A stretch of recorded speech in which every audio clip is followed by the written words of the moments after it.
और क्या भारत जोड़ो यात्रा के जरिए राहुल गांधी ने बीजेपी विरोधी विचारधारा, जिसमें वो कहते थे मैं प्यार की दुकान खोल रहा हूं, मैं प्यार जो नफरत देश में मजहब के नाम पर है उसको मैं मरहम लगा रहा हूं, वो एक विचारधारा को उन्होंने जमीन दी है इस देश में। और वो क्या आपके लिए चैलेंज नहीं है? अंजना जी, एक एक करके हर किसी की बात का उत्तर देता हूँ। हाँ। सबसे पहले तो राहुल गांधी भारत तोड़ो यात्रा में कह रहे थे कि मोहब्बत के उन्होंने कहा कि नफरत के बाजार में मोहब्बत की दुकान खोल रहा हूँ।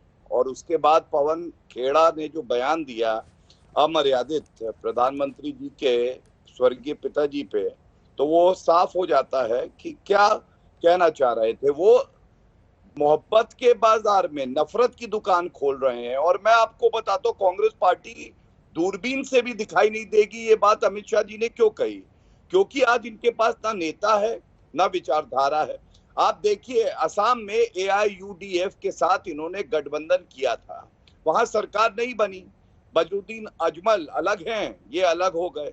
पश्चिम बंगाल में क्या हुआ? लेफ्ट के साथ गठबंधन किया, सीटें कितनी आई अंजना जी? वहां पे 0 आई, 0 मिला। और उसके बाद अब जो है एक दूसरे के खिलाफ चुनाव लड़ रहे हैं। ये इसलिए होता है क्योंकि कांग्रेस पार्टी आज अपनी खुद की भूमि ढूंढ रही है। जो पार्टी कभी भारत की सबसे बड़ी पार्टी होती थी और दूसरों को टिकट देती थी बता के, आज वो भीख का कटोरा लेके जा रही है कि मेरे साथ गठबंधन करोगे। उत्तर प्रदेश आ जाते हैं, विधानसभा चुनाव से पहले कांग्रेस पार्टी चाहती थी कि सपा से गठबंधन हो, लेकिन सपा ने कहा कि हम गठबंधन नहीं करेंगे। तो ये क्या दर्शाता है कि किसी का भी विश्वास आज कांग्रेस पार्टी में नहीं है। और एक बात पे और कह दूं, 2019 के बाद जो कुकर्म कांग्रेस पार्टी ने किए हैं, जनता उसका जवाब देगी। जैसे अनुच्छेद 370 संशोधित हुआ, देश में एक हर्ष का माहौल था, लेकिन उसका विरोध किया। भव्य राम मंदिर, भगवान राम काल्पनिक है, बनना तैयार हो गया है ना, जनता इनको जवाब देगी। नेशनल वॉर मेमोरियल ये नहीं बना पाए, केवल विरोध करना जानते हैं। सीएए, एनआरसी, हर बात का विरोध करना। आपको लगता है इस नकारात्मक राजनीति को क्या जनता बर्दाश्त करेगी? आपके शो में, एक मिनट अंजना जी, मैं अपनी बात पूरी कर लूं, मुझे सबकी बात का जवाब देना है। आपके शो पे अभी क्या हुआ देखिए, टीएमसी की प्रवक्ता ने खरी खोटी कांग्रेस को सुना दी। क्यों सुना दी? क्योंकि इनपे कोई तालमेल नहीं है। ये बिना तालमेल के गठबंधन बन नहीं सकता है। ये एक दूसरे को नेता मानते नहीं है। मंडे को रहेंगे एक नेता, ट्यूसडे को एक नेता, और बदलते रहेंगे। प्रधानमंत्री का पद इनके लिए कोई सेवा करने का अवसर प्राप्त करना नहीं है, वो अपनी सेवा के लिए। सपा पे एक बात जरूर कहना चाहूंगा, सपा तो वो पार्टी है, आप याद करिए पिछले लोकसभा में ये मायावती के साथ आए थे और मायावती ने कहा था कि सपा गुंडों की पार्टी है, इन्होंने कहा था बसपा महाभ्रष्टाचारी है। दोनों मिल गए, सीटें आई 15। इस बार तो बसपा इनके साथ गठबंधन नहीं कर रही, अभी जो वक्तव्य आ रहे हैं। ठीक है, सोचिए क्या आएगा, अंडा 0 आएगा, क्योंकि इनके पास फिर से कोई जमीन नहीं है। और अखिलेश यादव केवल तुष्टीकरण की राजनीति कर रहे हैं। हाँ। शेरवानी पहनने से कुछ नहीं होता है। जनता को टोपी पहनाते हैं, फिर टोपी बदल देते हैं। जनता भी तो जवाब देगी ना। कई लोग कह रहे हैं कि आजम खान के सपोर्ट में सबने शेरवानी पहनी थी, ऐसा है क्या अनुराग जी? कमाल की बात है, शेरवानी से बड़ी दिक्कत है भाई। अब तो कपड़ों पे भी चर्चा होने लगी है। कल कोई सदरी पहन के जाएगा तो उस पे भी चर्चा होने लग जाएगी। कल कोई पाजामा कुर्ता पहन के जाएगा, कहेगा आपने पाजामा कुर्ता कैसे पहन लिया है, तो आपको तो यहाँ सफारी सूट पहन के आना चाहिए था।